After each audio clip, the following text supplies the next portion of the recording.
We are in Omaha, Nebraska for a conversation with Warren Buffett.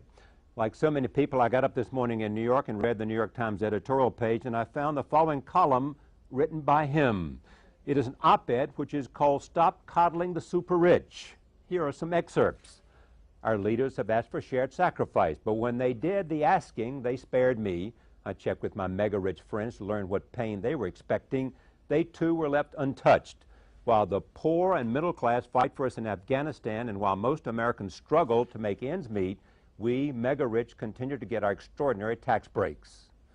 Buffett speaks directly to the newly designated 12-member Supercommittee of Congress, outlining the stakes for the country. Americans are rapidly losing faith in the ability of Congress to deal with our country's fiscal problems.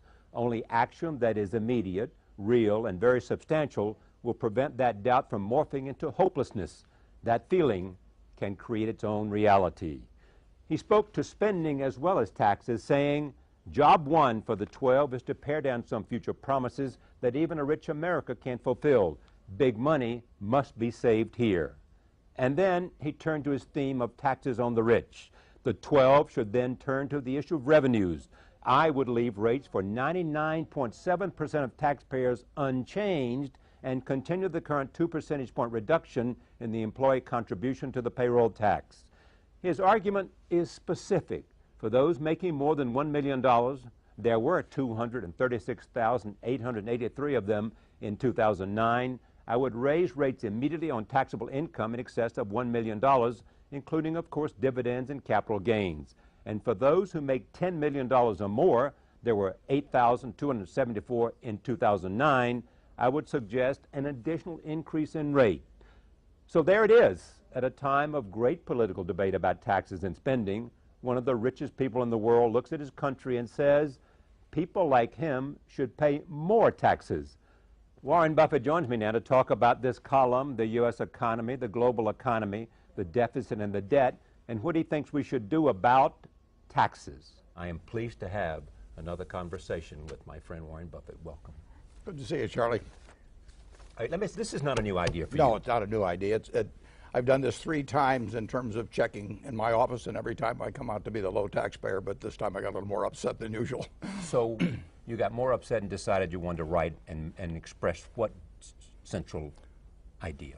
Well, we've been hearing about shared sacrifice, and believe me, the people out there know what they're talking about on that. I mean, there is sacrifice going on all over this country, and we're talking about people making sacrifices about the promises that have been made to them in the future on some entitlements. So I decided to look around and see if any of my friends were being affected by shared sacrifice, and they, like me, are enjoying these extremely low tax rates, and in the very high percentage of the cases, the very rich are paying less in the way of taxes than the people to clean their offices. Between a 10-year period, and the rich, the rate they were paying has gone down, and more of them have much larger taxable income. Yeah, well, the IRS publishes statistics. They've done that since 1992 about the top 400 earners in the country. It's not the same every year. Those earners have had their income since 1992 quintupled. Now, I don't know very many of our listeners that are going to have had their earnings quintupled. During that same period, their tax rates have gone down from 29.5% overall to 21.5%. You are also in favor of spending cuts. We have to, Charlie. I mean, we are a very, very, very rich country. We've got close to, what, $48,000 of GDP per capita. If you'd told me when I was a kid that that would happen, I would have thought you'd lost your marbles. But even a rich country has limits, and we have promised things that we can't deliver on, and that's a mistake. But we're also in the process undertaxing the very rich. What I propose, incidentally, would not touch the taxes of 99.7%. I'm talking about 0.3% of the American public. But the people from $1 million on up, I think, should be asked to share in a little of the sacrifice that we're all being asked to share. What's the formula you're looking for? Well, I think what really gives the low rates to the very rich like me is the low tax on dividends and capital gains. If you take these rich people that the IRS singles out from 1992, they've almost had a tenfold increase in capital gains. They've had a tenfold increase almost in dividends. And those are taxed at 15%. And there's no payroll tax on it. Now, the payroll tax, accounts for almost as much revenue to the government as the income tax. It's close. 800 billion plus on payroll taxes last year, and about 900 billion on income taxes. That's where the money comes from in Washington. And they don't get any payroll tax to speak of on my income. I've got my tax return here. We're going to take a look at them in a moment.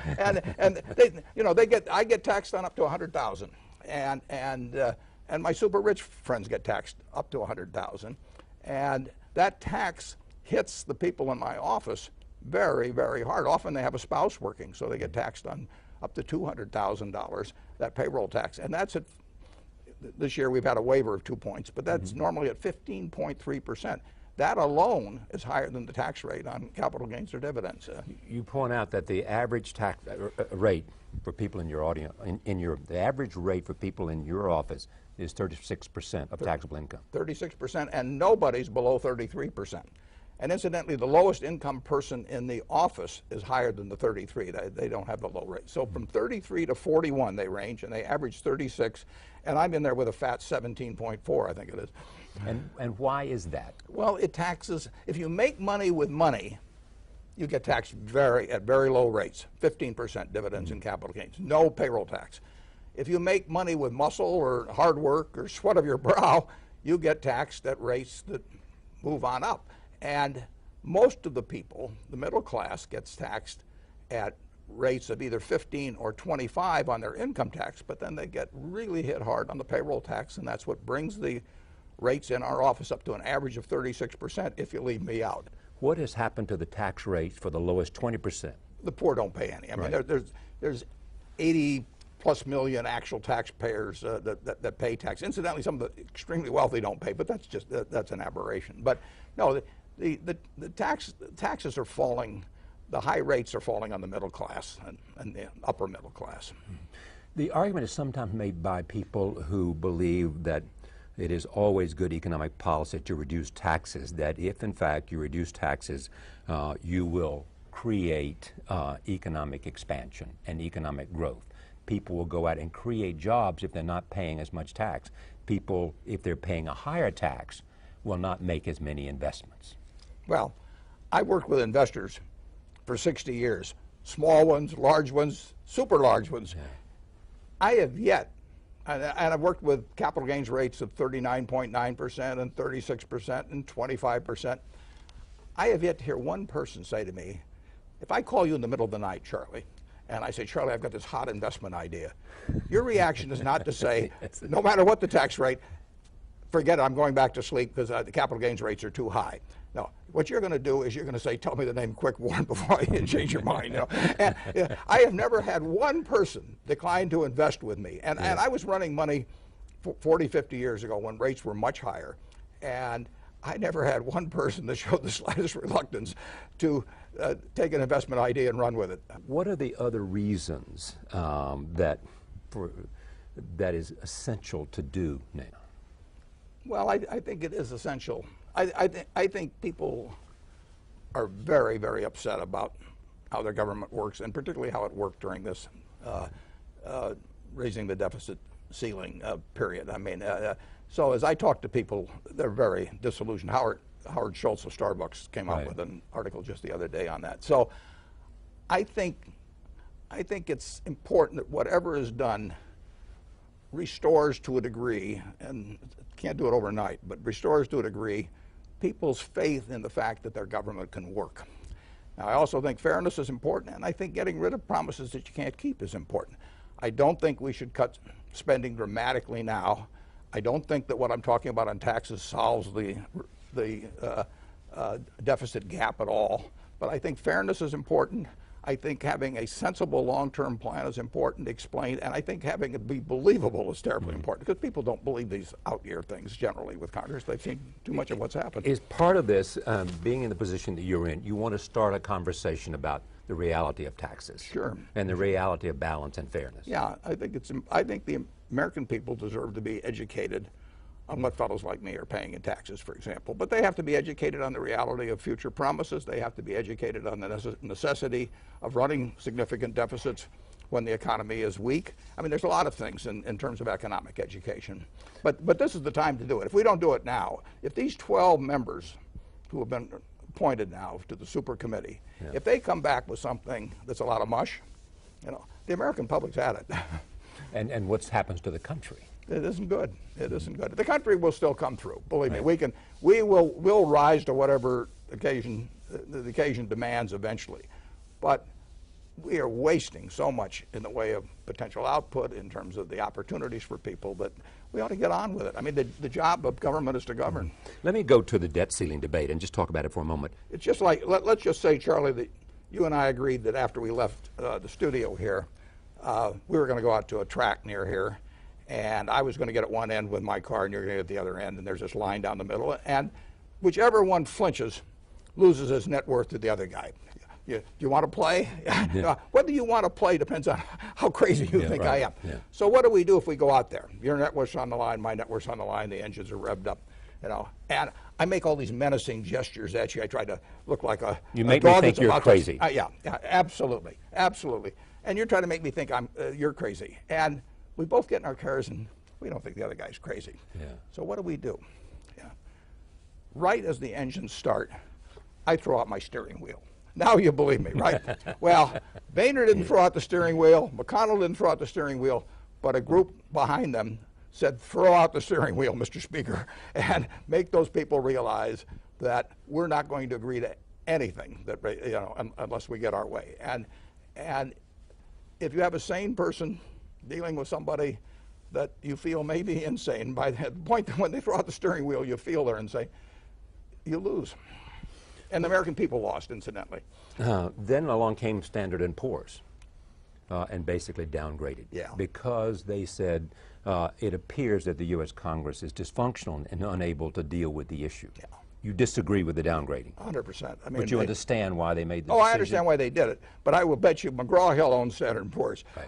I'll bet you if they have any short-term money around, it's in treasuries. I don't know that for sure, but they would not be worried about it being in treasuries. And that's in fact what happened. Treasuries are strong. Right. We can print money. You know, there's 17 countries in Europe that gave up the right to print money, and believe me, they know what it means to give up the right to print money. Because they joined the Eurozone. Yeah, they joined the Eurozone, and now they've got terrible problems because they can't print money. We can print money, so we don't have to worry so much about our government becoming dysfunctional as we have to worry about that damn printing press becoming dysfunctional for some reason. In fact, you were saying that the United States can always pay its bills, and therefore it should not have had its AAA rating downgraded. Yeah, that's correct. Yeah. But what do you make of the Chinese criticism? Well, I'm sure they're enjoying it in a way. I mean, well, I would criticize too, because if I were the Chinese sitting with $1 trillion plus of U.S. government obligations one way or another, I would be very worried about what's going to happen to the purchasing power of that. I mean, I've got the right to get the $1 trillion back, and I will get the $1 trillion back. The question is what will it buy at that time. And our government gives you the impression at times that they will resort to a printing press. They'll resort to a printing press if necessary. And if they do enough of that, the value of the dollar goes down, and it goes down significantly. So if you hold a lot of dollars, which the Chinese do, I can see getting very unhappy about that. What do you think of the Federal Reserve's announcement they're going to keep interest rates low? Well, that's a very, very stark statement. I mean, the Fed is saying, when they say we're going to keep rates low until 2013, that they say they're really saying the economy's not going to be very good until then. It's an unusual statement. Which you disagree with? I think there's a chance they're wrong. Yeah, I think it may pick up before then. You think the U.S. economy will pick up? Yeah, the U.S. economy is. I think it's been picking up ever since the summer of 2009, right up till last month. I mean, I see figures on 70 plus businesses. What is unusual about this is we had a huge recession caused in large part by a housing bubble. I mean, you have 67% of the people in the United States own their own homes, roughly. Right. And those people who had a $22 trillion asset at the peak saw its value shrink dramatically. That's affecting 2/3 of the households in the United States.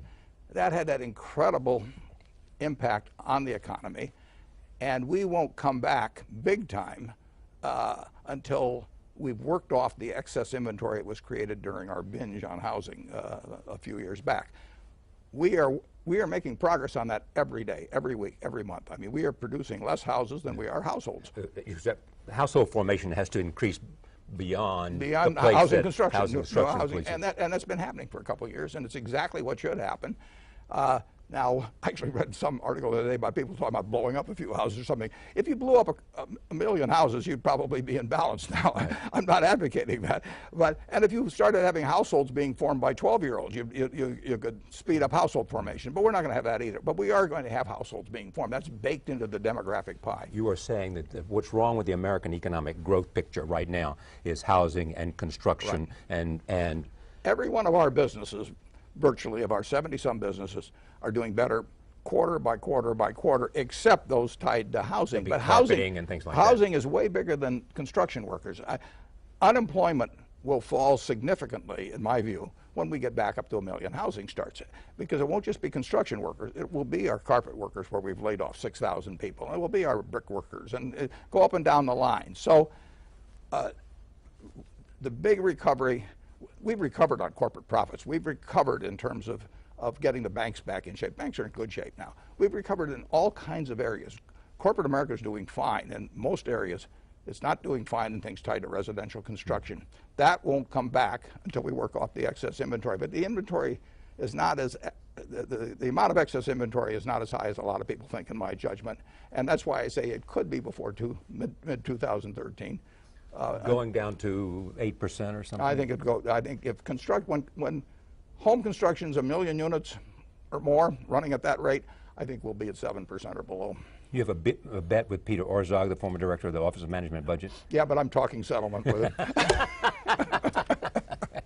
What was the bet? The bet was on, by election time, that it would be down to 7.3%. And I thought housing construction would come back by that point. Yeah. And I may be wrong. I may be right, but but I will guarantee you, when housing construction gets back to 1 million units, and it can go beyond that. I mean, it could easily be 1 million too. We will have, unemployment will fall dramatically. To 6% at some point? Yeah, certainly below 7. Below, well, close to 6. Yeah. By 2013. Oh, I think it's likely to happen. The Federal Reserve disagrees with me, and Bernanke's a lot smarter guy about that than I am. But we are working it off. I mean, we have never had this low a level relative to population for as long as I know the figures on. I mean, this is a huge correction of a bubble that popped. And what is necessary to take place over the next 2 years in order to increase household formation and decrease the amount of construction? Well, we're doing pretty well on the decrease of construction. Right. We've not done. Demand is a factor in that. Demand's a factor, and we artificially gave it a little boost when we went with the credit, a year or two ago on purchase of homes. I think it's a mistake to try and front end it. I mean, it just delays the eventual recovery. If you've got an excess of something, if I've got too many purple dresses and I run a dress shop, I get rid of those purple dresses, and then I can start all over again with the dresses that the people want, and I mark them down to whatever it takes. You could have a bunch of rich immigrants come in, and they'd all need houses, for example. I mean, if you wanted to change your immigration policy so that you let 500,000 families in, but they had to have a significant net worth and everything, you'd solve things very quickly. But naturally, it's being solved. Capitalism is solving this. What we're fortunate in is Japan has a declining population. I mean, if they get an excess of something, it isn't going to get worked off. We have households being formed every day. I've got a grandson getting married this weekend. So we're forming them all the time. And we're forming them a lot faster than we're building homes. And we have an economy that's based on domestic demand? Sure. Yeah. Whereas China was trying to shift around from an export demand to a domestic demand. Yeah, they'll be a strong exporter for a long time. When you look at economic growth, first there's a job question, but then there's also the rate of economic growth, the increase in GDP. How do you see that? I think it'll be very good over time. I mean, we have the same things that have been working for us for 200 plus years. Charlie, I was born on August 30th, 1930. That was the high day of the Dow Industrials in that year. It was at 242. They'd come back. People thought, they didn't think that we were going into a recession. What happened the next couple of years? At 4,000, banks closed. The Dow went to 41. That's like the present Dow going to 2,000. My dad lost his job. We had the Dust Bowl here and everything. We're living 6 times better than then now. The American system works. It works terrifically. And it has occasional recessions. I mean, we've probably had 15 of them since the country was formed. And this was a particularly bad one because we had a bubble in the biggest asset around for the American public. You have made the point that I guess it was in 1779 or somewhere right about then, that the Chinese population was like 290 million. Yeah, 290 million. The American population was about 4 million, and Europe's was about 50 million. Yeah. And look what happened. Look what happened. And we weren't smarter. We didn't work harder. We didn't have greater natural resources. We just had a system that worked, and they've been smart enough to catch on. Okay, but there are interesting things that are at work as well. The demographics are at work. So they have more domestic demand possibilities in China because of their population, or in India because of their population, or in Brazil and places like that. Some will argue that it's going to be a much more competitive environment for the United States. While we may have a system, other people are learning from our system, and they also have some built-in advantages that we don't have. Yeah, they've gotten smarter about things. I mean, if you go back 50 years in China, the Chinese were just as smart then. They worked just as hard, but they weren't getting results. And now they're getting incredible results. They picked up on the system, but that's not bad for us. I mean, we do not, the world isn't a zero-sum game at all. We want the rest of the world to prosper. We'll sell them a lot of things. You know, most people don't realize it, but our exports as a percentage of GDP have doubled in the last 40 years. You know, we have become better at exporting things, but just we like to import a lot better. Two big debates coming up in terms of this country and the political season. One is about taxes, which you are speaking to in this piece, basically saying the rich ought to pay more. The other is the role of government. How do you see that debate?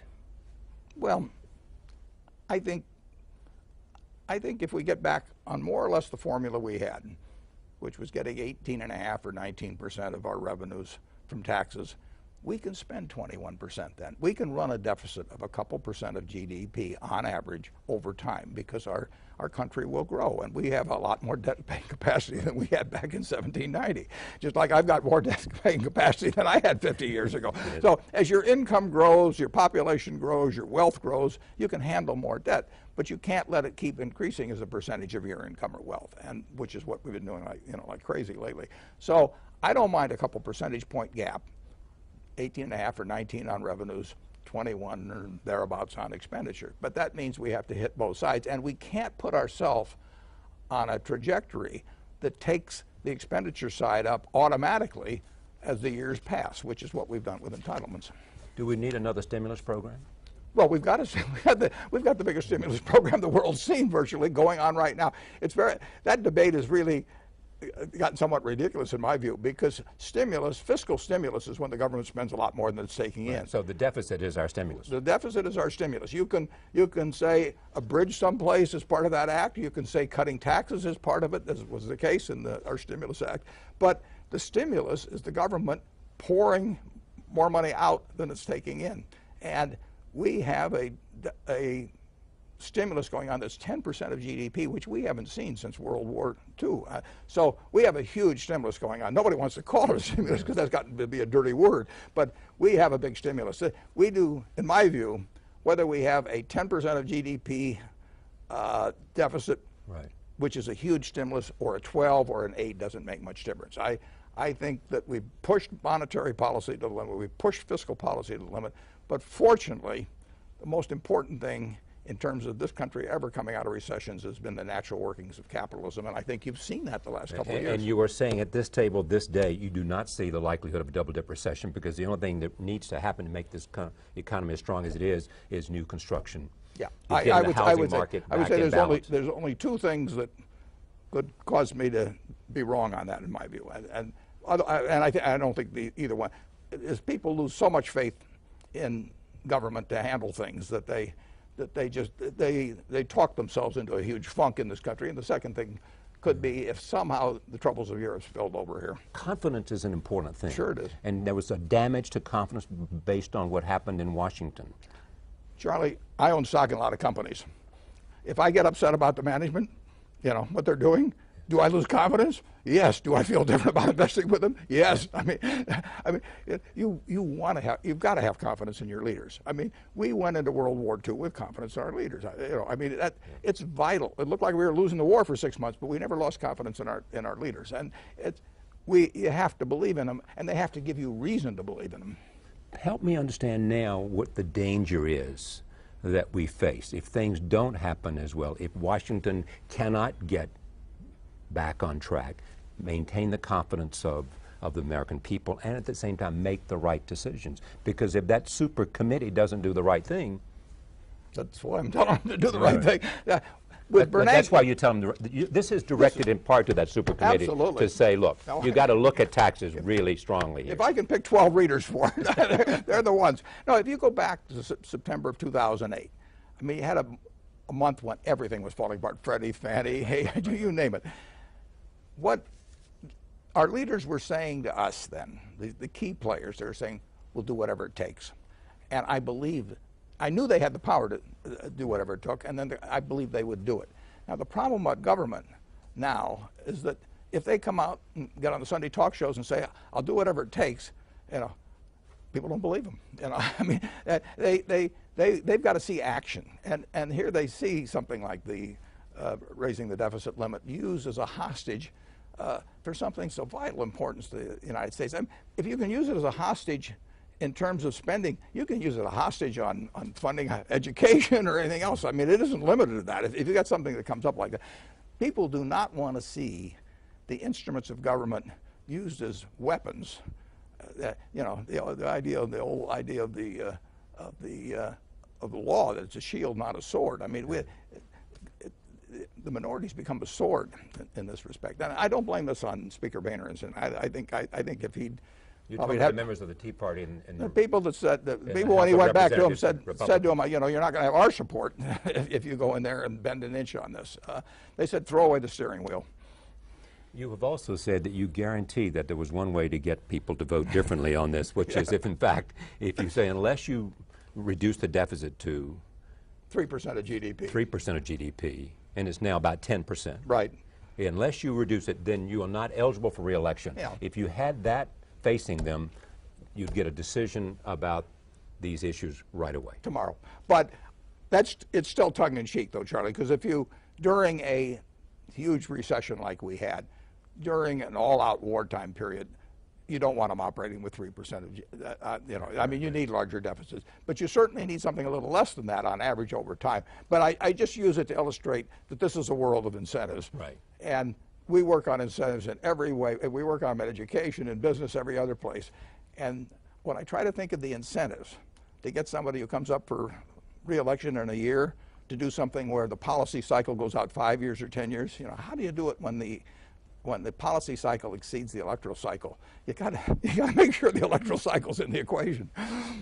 What else do you want these 12 members of Congress who are sitting on the super committee to think about beyond taxes and a balanced approach, which is also what was recommended by Bowles Simpson, also recommended by the Gang of Six? It's incredible. I mean, here you had Alan Simpson and Erskine Bowles. You couldn't have two finer people. Intelligent, good-humored, on opposite sides of the aisle.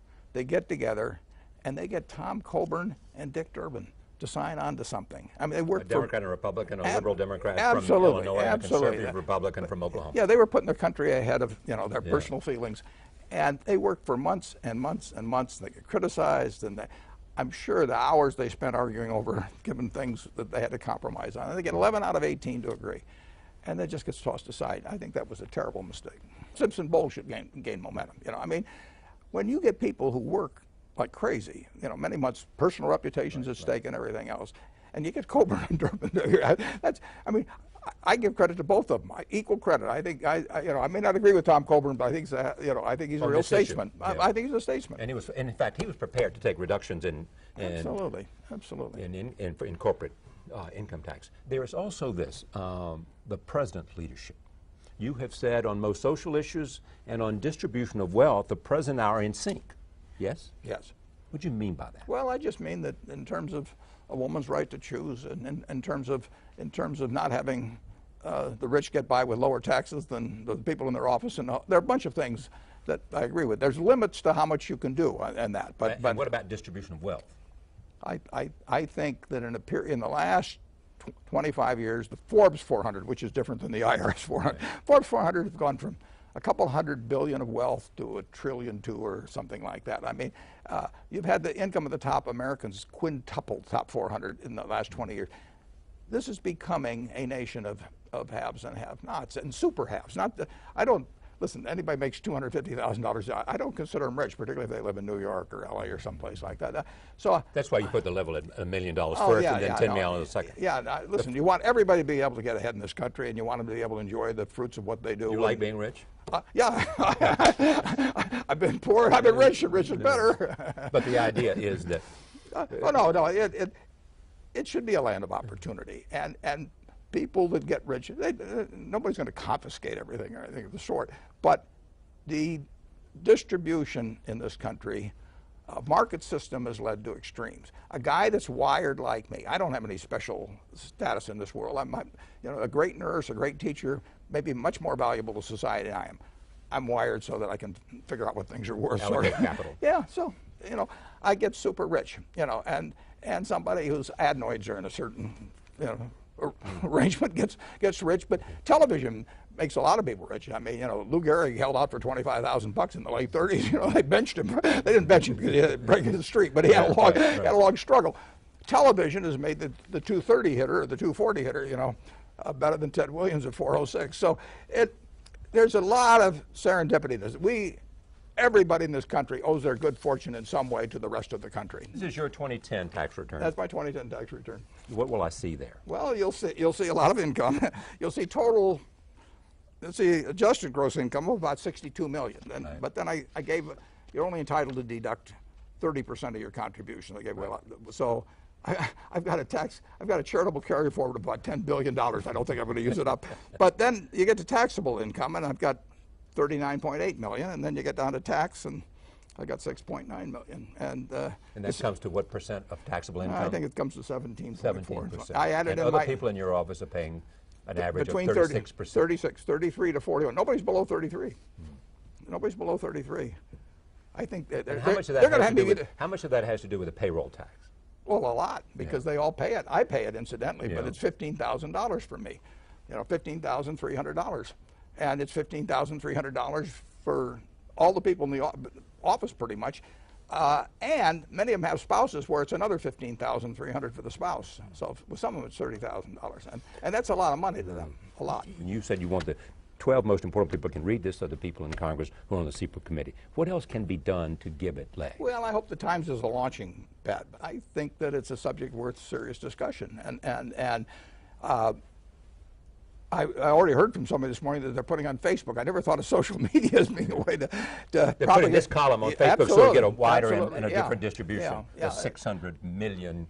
I think if the public is educated on what goes on, I think their representatives will follow through to some extent. I think some members of Congress don't even understand that, probably. I invite them to take their own tax return, and make the same calculation I did. And incidentally, I don't have a tax shelter. I've never had a tax shelter. I don't drill for oil. I don't do any of that kind of stuff. The Congress has been my tax advisor. I mean, they're taking care of me. You also make the point that in so many corporations that their biggest investment is not in plants and equipment, it's in lobbyists in Washington. So therefore they get deductions so that their effective tax rate is also much less whatever the maximum corporate tax rate is. Yeah, well, that's true, and they're entitled, incidentally, to try and, I mean, there is a big rule book up there, and if the rule book's got flaws in it, the thing to do is to change the rule book, not count on everybody being on the honor system. I mean, the rule book is what counts, and I'm probably creating a lot of a business for the lobbyists now, because they'll be very busy defending the present situation. But I think it's the rule book that has to be looked at. Do we need tax reform? Yeah, I think so. But I think I would cure what I wrote about in the New York Times this morning first. That's very easy to do. Those two things. And that doesn't solve everything, Charlie. I mean, and it would go ahead. It probably would be $50 billion a year. Now everybody talks in terms of 10 years now, so it'd be $500 billion over 10 years. But this doesn't close the gap. I want to move up toward that 18.5 or 19, and I hope we get a lot of it out of growth. But I think it's kind of silly at this point to count entirely on that. And I think we've got to move the expenditures down to 21 or thereabouts %. How do you measure President Obama's leadership on this? Because he could have done more to be in support of Simpson Bowles. Yeah, I and wish he could have been out earlier. I wish he'd been. I wish he had. Both sides were afraid to touch Simpson Bowles. I mean, that's pretty clear. I mean, it made too much sense. They didn't want to be associated with it. I would say this, though, in terms of the deficit limit negotiations, when the other guy throws the steering wheel out the window, you've got a problem. I mean, if you and I get in those cars and I see you throw the steering wheel out, I give up. You win. Yeah, in fact, when you looked at the Republican debate the other night, and they asked them to raise a hand if you were in favor, of a level of spending cuts which were 10 for 1. 10 for 1. 10 for 1. I mean, everybody would not go for that. That was pathetic. That was pathetic. I mean, listen, I like Republicans. I mean, if you got Democrats on some core issue to them, they'd probably do something just as silly. But when they take that attitude, they are really saying, I want to win this primary. They are saying the country be damned, I want to win this primary. And it means that a certain element of a philosophy on taxation has taken control of the public debate within that party. It has, particularly in terms of the primary, because the primaries push people to extremes. That's one of the problems we have in this country. But they can't believe in their hearts, all 10 of them, that a 10 for 1 ratio would in some way irreparably harm the country. But you said you're prepared to make, as I raised earlier in this conversation, specific spending cuts and entitlements, changing Social Security, trying to reduce the cost of health care, which is essential. Charlie, on my tax return here, you had George Will on a few days ago, right. And George said he couldn't understand why he was getting Social Security. Here it is. Social Security benefits, $32,680. You get $32,000. $32,680. Right. And you even don't need it. A portion of it's tax-free, not a very big portion in my case. But so you make it means test. Oh, in a second. I mean, I think the idea when we've got this very, very rich family in this country, a lot of us have troubles. 60 million people live in households where the income is $21,000 a year or less. And I say to people who say, we shouldn't raise taxes, just try that for a few weeks. I mean, just try it. So I think that when we're going to have to do things that are even a little bit tough on them, maybe, I think you've got to come after some of us, and it certainly shouldn't be giving me Social Security. It's deposited in my bank account every month without me even knowing about it. Where does this populist instinct in you come from? I was born lucky. I was born in the United States of America. The odds were at least 30 to 1 against that. I didn't have anything to do with that. I was born wired for capitalization. I didn't have anything to do with that. So here I am. I won the ovarian lottery the day I was born. A lot of people don't. They go off to Afghanistan and fight for us to preserve things for me. I mean, when some of my friends complain about their taxes, I feel like saying, let's continue this conversation on the shores of Normandy. Let's just go over there and we'll just talk about this, how terrible your situation is. And I really think this country works wonderfully on a market system. And we don't want to give it up. We have to control that market system in many ways, but it works. It works with the kind of incentives we have. It works with equality of opportunity. It's not perfect, but we've tried it. We've tried for it over the time. But the lucky ones still prosper incredibly disproportionately, under this. I'm not for having some kind of a czar and Washington decides what's proper for everybody, but I do think something that thinks about the 60 million people that are living at $21,000 a year or less in their household. I think a rich society should think about them a little bit every day. That's the America you believe in. Yeah, it is. I think it's the America most people believe in. Are you okay by Dodd-Frank, that in fact that was the appropriate reform to do? I haven't read it, Charlie. I think that there's two things that are needed to keep the financial system from going crazy. One is keeping some limits on leverage, and we didn't do a very good job of that last time. And incidentally, Dodd-Frank's devoted to that a little bit, isn't it? Yeah, but Congress, they encouraged huge leverage in Fannie and Freddie. I mean, that's where the money was. The second thing is having the proper incentives for people at the top of important financial institutions. We saw institution after institution go to the government and say, we're too important to the society that you can't let us fail. So pour in the money, do whatever is necessary, and meanwhile, I'm going to go off and be rich. The guys have screwed it up. I think you've got to have downside, really drastic downside. for the people that run financial institutions, big ones, that get into trouble. And we need those incentives, and I don't think they've attacked that yet. That can be done through the board of directors. Too big to fail continues to exist. Too big to fail will always exist. There will always be institutions that are too big to fail. Should They're deciding over in Europe that Greece is too big to fail. Okay, but should they be broken up? I know that. Yeah. Should those institutions be broken up? No. As one form of Federal Reserve? We decided the whole banking system's too big to fail when we put in the FDIC in effect. Right, I mean, we can't exist without them. But we have to do something to change the behavior of people that are at the top of those institutions, so they have huge downside. They didn't have downside. You know, people, I'm not going to name names, but those people did not have downside. They had downside to their reputation, but they walked away with tens of millions, hundreds of millions of dollars. So you can't have that kind of a situation exist and expect great behavior. And then you have to have some restrictions on leverage. But has that changed? The incentives have not changed very much. They say they've changed by paying them more in stock and all that, but that isn't draconian enough for me. All right. I want to come back to Omaha. Great. Right here. No. But and look at just what the lessons of Berkshire Hathaway are for you. I mean, most of your businesses are growing. Yeah. Railroad's growing. Everything's growing. Everything's almost, growing. Pretty much. Mm-hmm. You are finding that you need to hire new people? Sure. We're investing a record $7 billion this year in capital investment, almost all of which is in the United States. That's at least $1 billion more than we've ever invested in the past. There's plenty of things to do here. You have often said that, I mean, in a time like this, in which there are difficult times, that's the best time for you because you can have more opportunities to buy things that you think are of quality at better prices. There's no question about it. I like buying on sale. But, last Monday, we spent more money in the stock market buying than any day this year. You know, but it was buying stock. Buying stocks, not business. But buying business is very infrequent. I mean, there's a lot of happenstance in that, but you got to be ready to do it. There's much discussion in the paper about buying another acquisition of Transatlantic, I think it is. Yeah, an insurance company. We made an offer about a week ago. That offer's expired now. So that's we don't leave things out. And you don't like bidding wars either. No. All right. No. But if you look at Berkshire today, it's different in the sense that more of it is owning businesses 100% than it is owning stock. And we've been going that direction for 20 years, but people are seeing more and more evidence of it. But we employ 260,000 people or more, and we have added to employment this year. And with the exception of homes and construction. Yeah, we're getting and carpet and all those businesses. Yeah, everything associated with it. Second largest real estate agent and all that. Yeah.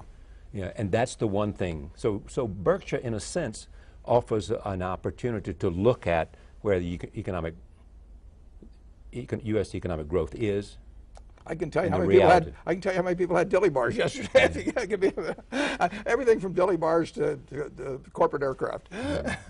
Robert Zoellick, the president of the World Bank, said this is a very, very internationally is a difficult time, and because what's happening in the United States and in Europe could very well be a warning sign. You seem to say, look, my success of my companies is different, except for construction and houses. The United States has been improving. I mean, it went through, we talked about it, was economic Pearl Harbor. Right. I mean, I use that term. And we had a shock to our system that was really colossal. I mean, and a few people hadn't acted right with it, even more so. But we have been coming back steadily. The mood has gone up and down more like this as we've gone, but everything I see in business is we've been coming back steadily since the summer of 2009, and that continuing, right up through last month. Now, can something happen that will interrupt that? Perhaps, but I haven't seen it. Europe is a different story. Okay, but put Europe in the context of this, though. I mean, how could the sovereign debt crisis in Europe affect the rest of us? Well, the problem is I don't know. I don't know. I don't know what's going to happen over there. I know 17 countries that joined the European Monetary Union gave up the right to print their own money. That was a huge, huge decision. I hope the United States never does it. I mean, it changes the game. To be controlled of your own finances, in fact. Yeah, and they linked themselves. They gave each other their credit cards and said, let's all go out. And some behave better than others, or worse than others. Should they dismantle the Eurozone? I don't know how. I mean, it's very complicated. I mean, you've got to decide one of two things. You've either got to decide that these members are actually going to get their act together, the ones that have troubles, in a very major way because they need lots of money. I mean, they have to refund their old obligations all the time. So nobody has to lend money to country A, B, or C. I mean, in the end, nobody has to lend money to them. The United States, if nobody lends money to the United States, we print it. But not over there. I mean, if Greece owed their money in drachma, they'd have a lot of inflation and devalue and all of that, but they wouldn't have a problem paying their bonds. They gave up that right. Now, either the weaker countries get their act together in some major way, and I think that's very, very difficult, or basically the very strong companies, and we're talking countries, we're talking Germany, have to say, I'm willing to take care of my brother-in-law that's been using my credit card. Well, that's what they've said so far. Well, they've sort of half said it. I mean, that's their problem. I mean, if you're having a run at a bank and you got 10 people in front of it, no FDIC insurance, that line's not going to stay at 10. You're either going to get rid of those 10 or you're going to have 100. And so far in Europe, they've sort of kept talking to the 10, and a few more straggled up. And so they didn't get rid of the line. And when there's a run, the line only gets longer unless it gets taken care of very quickly. But what are the consequences for the United States and for Asia? I don't know the answer to that. I don't think they're necessarily extremely dire. There's got to be consequences, but Europe won't go away. I mean, we're selling a lot of goods in Europe. And it's a huge market. Oh, it's a huge market, and they're not going to go away, and the plants aren't going to go away, and the farmland isn't going to go away. It just can be kind of an economic mess for a while. You have said before that to me and to others that Berkshire is your canvas that you paint on. It's your masterpiece. Well, I don't know about masterpiece, but it's my canvas. So what is it that, if you look at it today, Berkshire, you find fault with? Find fault with? Yeah. Well, I made plenty of mistakes along the way, so I've got a lot of brush strokes out there that if I just give me a little whatever it takes to remove that, I would do it. So I made plenty of mistakes, but I expect to make mistakes, and I'll keep making mistakes. So, because unless you take chances, you won't make mistakes. Oh, sure, and mistakes are part of the game. I mean, you're swinging at pitches, and you miss a few. But no, I don't want to sound. I feel good about Berkshire. I mean, the people I'm associated with, the businesses, we have we lay out our economic principles, and I laid them out many, many years ago, and we don't change them. I mean, we try to operate that way. Doesn't mean we're perfection. You got a company of 260,000 people. I'll guarantee you right now somebody's doing something I wish they weren't. I mean, you can't have a city of 260,000 people and have no jails.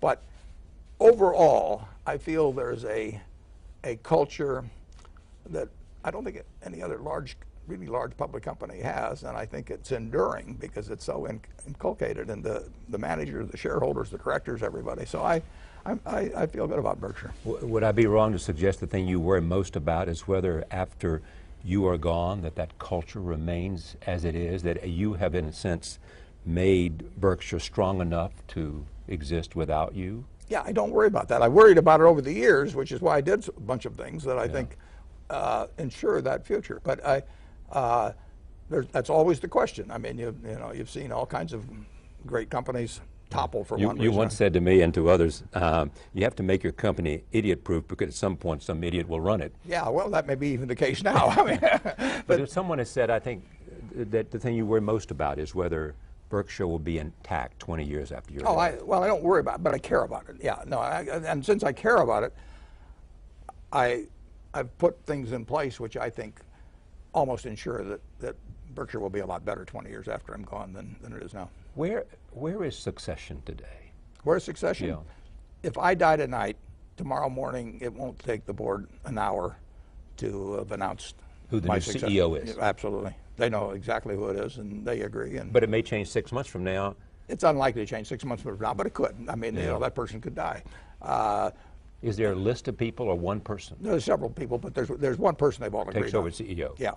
Yeah, and there should be. I mean, there's no reason to have the board of directors start thinking about who the CEO should be the day after the present CEO leaves. I mean, they've neglected their job if they do that.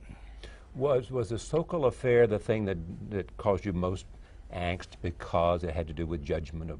Well, it caused angst. Yeah, I don't know whether it's the most in my business life, but it was up there. Yeah. When you think about whatever legacy there is, your legacy is Berkshire Hathaway beyond family and philanthropy. Yeah. Well, I'll settle for those. You quoted Christopher Wren, Sir Yeah. Christopher Wren, who I think created St. Paul's Cathedral. That's right. He's buried there too. And if you go there, the epitaph he has written for himself is? I'll paraphrase it maybe a little bit. If you seek my monument, look about you. And I say that's the way we should think about this country. I mean, this country is a monument to what was done a few hundred years ago and the people that have followed. I mean, it's incredible. Just think if you had, back in 1790, you say, I want to create a monument to this new country I'm giving you. And you'd envisioned the country of 2011. I don't think anybody would have dreamt big enough. You know, I mean, this is something to, and so I just, you know, when I fly across the country or that thought occurs to me that if you really seek this country's monument, if you seek our founding fathers' monument, just look around you. And you worry today that there's some threat to that. Not because the system is not right, not because the system is not strong enough, but you worry that there are things happening that will make it less great if they are not addressed. I think we're being tested, Charlie, yes. But we were tested in the Civil War. We were tested, you know, in the Depression. We were tested, you know, December 7th of 41. We were tested on September 11th of 2009. I mean, we will get tests, and this is one of them. We'll surmount them, but I would just as soon get on with the job of surmounting them now. We are in Omaha, Nebraska for a conversation with Warren Buffett. Like so many people, I got up this morning in New York and read the New York Times editorial page, and I found the following column written by him. It is an op-ed which is called Stop Coddling the Super Rich. Here are some excerpts. Our leaders have asked for shared sacrifice, but when they did the asking, they spared me. I checked with my mega-rich friends to learn what pain they were expecting. They too were left untouched. While the poor and middle class fight for us in Afghanistan, and while most Americans struggle to make ends meet, we mega-rich continue to get our extraordinary tax breaks. Buffett speaks directly to the newly designated 12-member Supercommittee of Congress, outlining the stakes for the country. Americans are rapidly losing faith in the ability of Congress to deal with our country's fiscal problems. Only action that is immediate, real, and very substantial will prevent that doubt from morphing into hopelessness. That feeling can create its own reality. He spoke to spending as well as taxes, saying, Job one for the 12 is to pare down some future promises that even a rich America can't fulfill. Big money must be saved here. And then he turned to his theme of taxes on the rich. The 12 should then turn to the issue of revenues. I would leave rates for 99.7% of taxpayers unchanged and continue the current 2 percentage point reduction. Very rich.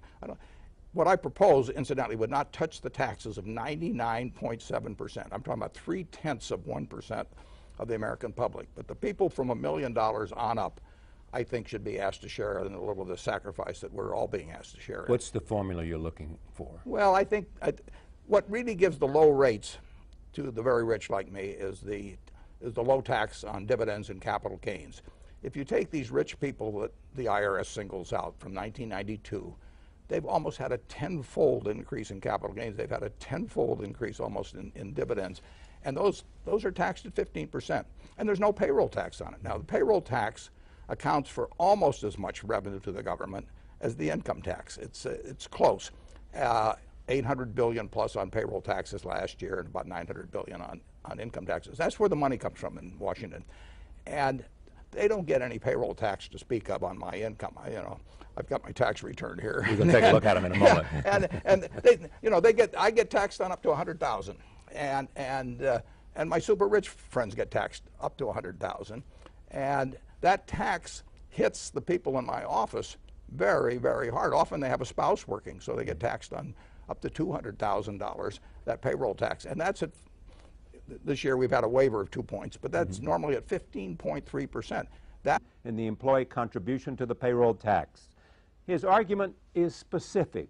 For those making more than $1 million, there were 236,883 of them in 2009. I would raise rates immediately on taxable income in excess of $1 million, including, of course, dividends and capital gains. And for those who make $10 million or more, there were 8,274 in 2009. I would suggest an additional increase in rate. So there it is. at a time of great political debate about taxes and spending, one of the richest people in the world looks at his country and says, people like him should pay more taxes. Warren Buffett joins me now to talk about this column, the U.S. economy, the global economy, the deficit and the debt, and what he thinks we should do about taxes. I am pleased to have another conversation with my friend Warren Buffett. Welcome. Good to see you, Charlie. All right, this is not a new idea for you. No, it's not a new idea. I've done this 3 times in terms of checking in my office, and every time I come out to be the low taxpayer, but this time I got a little more upset than usual. So you got more upset and decided you wanted to write and express what central idea? Well, we've been hearing about shared sacrifice, and believe me, the people out there know what they're talking about on that. I mean, there is sacrifice going on all over this country, and we're talking about people making that alone is higher than the tax rate on capital gains or dividends. You point out that the average tax rate for people in your audience, the average rate for people in your office is 36% of taxable income. 36%, and nobody's below 33%. And incidentally, the lowest income person in the office is higher than the 33. They don't have the low rate. So from 33 to 41 they range, and they average 36, and I'm in there with a fat 17.4, I think it is. And why is that? Well, it taxes, if you make money with money, you get taxed at very low rates, 15% dividends and capital gains, no payroll tax. If you make money with muscle or hard work or sweat of your brow, you get taxed at rates that move on up. And most of the people, the middle class, gets taxed at rates of either 15 or 25 on their income tax, but then they get really hit hard on the payroll tax, and that's what brings the rates in our office up to an average of 36% if you leave me out. What has happened to the tax rates for the lowest 20%? The poor don't pay any. I mean, there's 80+ million actual taxpayers that pay tax. Incidentally, some of the extremely wealthy don't pay, but that's an aberration. But no, the taxes are falling. The high rates are falling on the middle class and the upper middle class. The argument is sometimes made by people who believe that sacrifices about the promises that have been made to them in the future on some entitlements. So I decided to look around and see if any of my friends were being affected by shared sacrifice, and they, like me, are enjoying these extremely low tax rates, and in the very high percentage of the cases, the very rich are paying less in the way of taxes than the people to clean their offices. Between 10-year period, and the rich, the rate they were paying has gone down, and more of them have much larger taxable income. Yeah, well, the IRS publishes statistics. They've done that since 1992 about the top 400 earners in the country. It's not the same every year. Those earners have had their income since 1992 quintupled. Now, I don't know very many of our listeners that are going to have had their earnings quintupled. During that same period, their tax rates have gone down from 29.5% overall to 21.5%. You are also in favor of spending cuts. We have to, Charlie. I mean, we are a very, very, very rich country. We've got close to, $48,000 of GDP per capita. If you'd told me when I was a kid that would happen, I would have thought you'd lost your marbles. But even a rich country has limits, and we have promised things that we can't deliver on, and that's a mistake. But we're also in the process undertaxing the